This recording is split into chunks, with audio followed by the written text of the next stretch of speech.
Assalamualaikum warahmatullahi wabarakatuh. Hello everyone.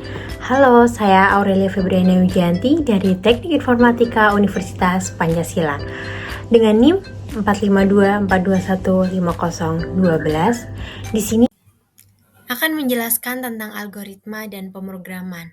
Nah, materi kali ini ada selection, ya. Nah, dasar-dasar algoritma dan pemrograman itu ada 3. Yang pertama ada input, yang kedua ada proses, dan yang ketiga ada output. Nah, input di sini adalah data yang diperlukan untuk memulai proses. Sementara proses yaitu langkah-langkah logis yang mengolah input menjadi output. Dan yang ketiga ada output yaitu hasil akhir dari proses yang dilakukan. Algoritma di sini ada mempunyai pengertian, yaitu serangkaian langkah sistematis yang dirancang untuk menyelesaikan masalah atau mencapai tujuan tertentu. Nah, struktur control selection itu apa sih? Yaitu sebuah struktur kontrol yang memilih satu alternatif di antara beberapa alternatif. Nah, alternatif itu dipilih dengan melihat nilai dari variabel kunci yang berupa ekspresi logika.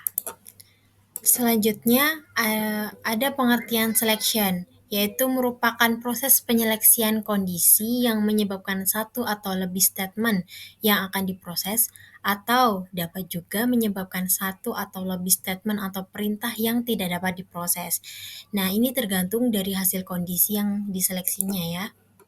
Nah, selection atau pemilihan itu untuk mengecek suatu ekspresi atau kondisi itu dapat digunakan dengan 2 pernyataan. Yang pertama ada if, yang kedua ada if else. Lalu, if itu kondisinya yang dites untuk menentukan apakah statement yang akan dikerjakan. Nah, yang statement itu statement-statement yang akan dikerjakan jika kondisi bernilai true. Nah, di sini saya ada contoh programnya. Jadi, integernya bilangan, lalu memasukkan nilai bilangan. Nah, jika bilangan itu yang dibagi 2 itu tidak sama dengan 0, maka menghasilkan bilangan ganjil. Nah, seperti ini hasil programnya. Saya memasukkan nilai bilangan 5 dan hasilnya bilangan ganjil. Nah, di sini ada juga flowchart-nya. Nah, dimulai dari start atau mulai, nah lalu masukkan integer bilangan. Nah, lalu jika bilangan yang dibagi 2 tidak sama dengan 0, itu menghasilkan bilangan ganjil. Kalau tidak, itu akan langsung ke selesai atau end. Nah, ini pseudocode itu ada kamus atau deklarasi variabel. Nah, integernya bilangan, lalu algoritma atau deskripsinya inputnya bilangan. Nah, jika bilangan dibagi 2 tidak sama dengan 0, itu akan menghasilkan atau print bilangan ganjil dan end if itu selesai. Nah, selanjutnya ada algoritma atau bahasa alami. Yang pertama itu memasukkan atau menginput isi atau nilai variabel bilangan, tadi integer tadi. Yang kedua, jika bilangan yang dibagi 2 tidak sama dengan 0, maka kerjakan baris 3. Lalu mencetak atau menampilkan bilangan ganjil. Nah, yang kedua itu ada pernyataan if else. Nah, di mana kondisi yang dites untuk menentukan apakah statement 1 atau statement 2 yang akan dikerjakan. Nah, statement 1 itu ada statement-statement yang akan dikerjakan jika kondisi bernilai true atau benar. Nah, statement yang kedua itu jika yang dikerjakan itu di kondisi bernilai false atau salah. Selanjutnya, di sini saya juga ada contoh. Nah, di sini ada soalnya itu menentukan bilangan yang dimasukkan, apakah bilangan ganjil atau genap. Nah, di sini integernya bilangan sama. Nah, memasukkan bilangan, nanti menampilkan bilangan. Nah, jika bilangan itu yang dibagi 2 itu sama dengan 0, maka bilangan itu genap. Jika bilangan yang dibagi 2 itu tidak sama dengan 0, maka maka itu bilangan ganjil.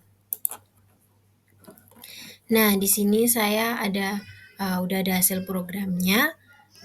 Nah, jika kalian memasukkan bilangan 4, nah, jika saya memasukkan bilangan 11 itu akan menampilkan bilangan ganjil.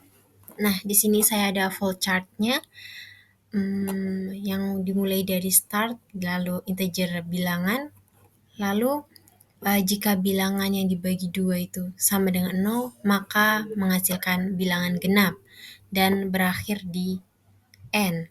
Lalu kalau jika bilangan yang dibagi 2 itu tidak sama dengan 0, maka bilangan ganjil dan berakhir di N. Nah, di sini ada PS-nya dan algoritma atau bahasa alami. Nah, pseudocode itu ada deklarasi variabel. Nah, itu integer itu bilangan, deskripsinya input bilangan, memasukkan bilangan itu ya tadi. Dan jika bilangan itu dibagi 2 sama dengan 0, maka printnya bilangan genap. Jika tidak, printnya bilangan ganjil. Dan selesai. Nah, di sini ada algoritma atau bahasa alami. Yang pertama ada memasukkan isi variabel bilangan. Yang kedua ada jika bilangan yang dibagi 2 sama dengan 0, maka kerjakan baris 3. Kalau tidak, maka langsung kerjakan baris 4. Nah, yang ketiga ada mencetak bilangan genap. Kalau tidak tadi, mencetak bilangan ganjil. Lalu yang kelima selesai. Nah, kesimpulan di sini adalah struktur kontrol seperti if dan if else itu sangat penting dalam pemrograman karena memungkinkan pengambilan keputusan berdasarkan evaluasi kondisi. Dengan memahami cara kerja seleksi ini, programmer dapat mengontrol aliran program secara efektif dan membuat aplikasi yang responsif terhadap berbagai situasi. Sekian dari saya, terima kasih, semoga bermanfaat. Wassalamualaikum warahmatullahi wabarakatuh.